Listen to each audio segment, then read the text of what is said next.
Everybody, Andy here again. Right, I've come out on another little walk, not so much a walk, more of a little ramble, and I'm standing up on the church tower at St Mary's Church here in Rye in Sussex. One of those places that I go through a lot, either on the train or by road, and don't often stop off at, but a lovely little town, and I'll show you around.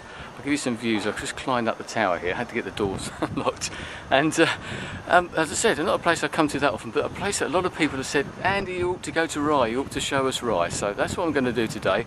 Lots of interesting history about this place. It started off as a port, used to be surrounded by water, and as you can see from the view, which I'll show you in a minute, it isn't surrounded by water anymore, and that's where it sort of lost a bit of its favour, I suppose, lost a bit of its trade because of the silting up of the coastline, which I will talk about a bit later on as we go around, and there's a bit of the history, etc. So here we are, Rye in East Sussex, a lovely little place, and it's a lovely day as well.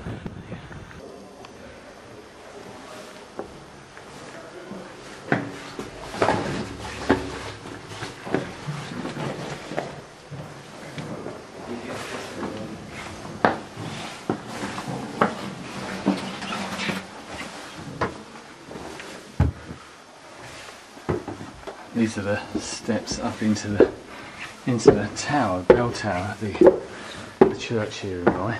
If I come around here, here's some of the clock mechanism. I'm out of breath. And apparently this is one of the few clocks around which has actually got a swinging pendulum, and you might have caught a glimpse of it just a minute ago. Down there. And this is, here we go, the other steps, and I'll come back.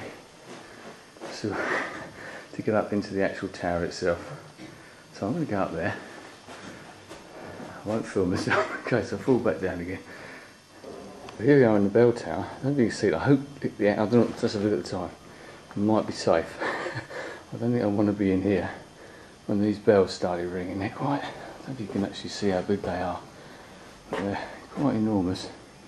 And at the moment I'm the only one up here, which is amazing.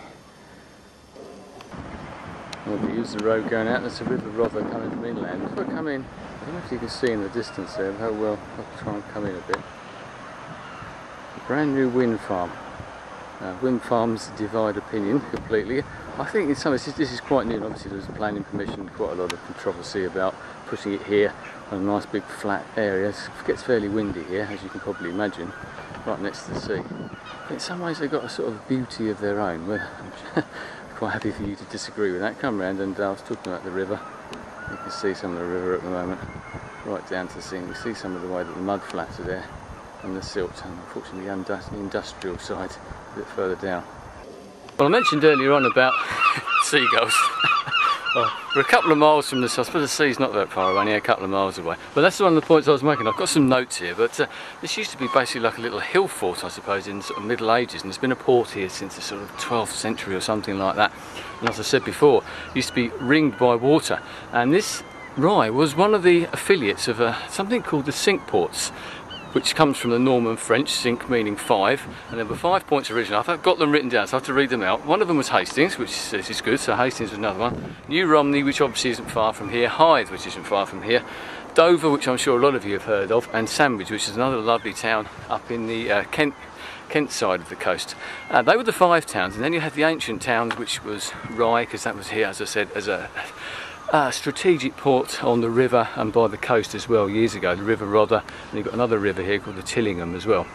And as I think I mentioned before, you've still got industry, you've got industry down here, and it's still a port in some ways, although it's more of a leisure port, although in the sort of Middle Ages it was doing wool, iron, all those animals, everything you can think of, that was the sort of trade that was going on at that time.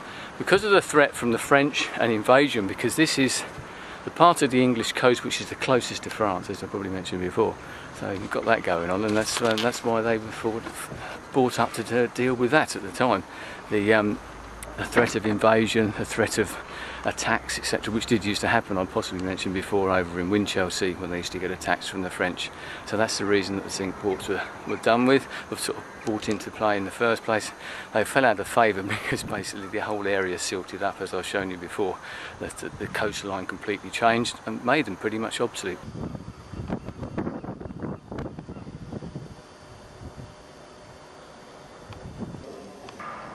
See here up the top, there's some golden cherubs. Apparently these aren't the originals. They have got some more. The originals are stored somewhere else. I think it's quite a good idea to keep them out of the wind and the rain. So we'll give you another little view around. This is down into the newer part of the town, I suppose. It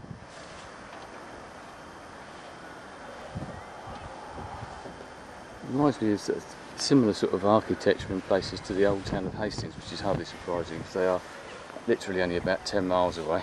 I come around and I've shown you this, probably shown you this before. The church, you get some of the view.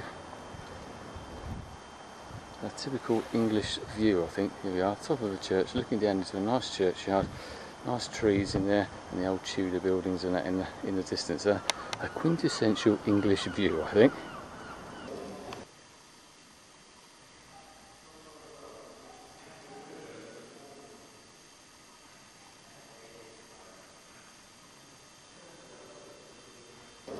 I showed you the golden cherubs earlier on. I imagine that these are the originals sitting up here in safety inside the church.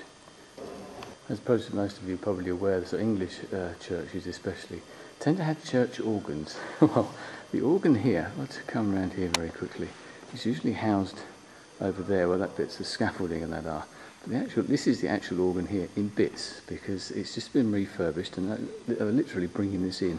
And you can see some of the pipes there. You've got all the bits of the organ sitting around. Just talking to one of the guys who let me in, and he was saying there's over 1,700 different pipes to the organ here. The organ was built in approximately 1901, I think he said, and this has been there obviously ever since, but has had to be refurbished. And you can see all the bits and pieces, all the intricate details of what goes to put an organ together. So you've got all bits of pipes and that all sitting around here, all sitting amongst the pews and everything, you know, just and some of the major pipes over here as well, but there's loads more in boxes as well. So I think we said about 1,760 odd different pipes. And this is the pendulum. Obviously the clock tower is directly above, and as you can see it does still work. One of the good things about this particular town is that it is, especially in the middle here, relatively unspoilt. And you can walk around bits. There are parts in Hastings that are a bit like this, but not quite as quiet, I don't think. Well, today does seem to be delivery day, vans and that everywhere. And this is just around by the churchyard, but it's always quite quiet by churchyards. A quick view of the clock tower, or the church tower, as I was just up there just a minute ago. I'll show you a bit more of the churchyard. So many people like the sort of the old British countryside or the British churchyards, and there's something about them, I must admit. I'm not said before, not a particularly religious person, but I like the historical angle, if nothing else, and the sort of the peace and solitude that you get in places like this. There's a sort of certain atmosphere that certainly surrounds these places, and it's nice on a day like this. And so this is in the middle of it's a busy place, right? Actually, it's quite a popular tourist trap. Certainly, American tourists or tourists from all over the world come here because of the way it is preserved, I suppose. There's still that sort of living history, as opposed to some places that it's been maybe destroyed or ruined in some sort of town planning accident, shall we say.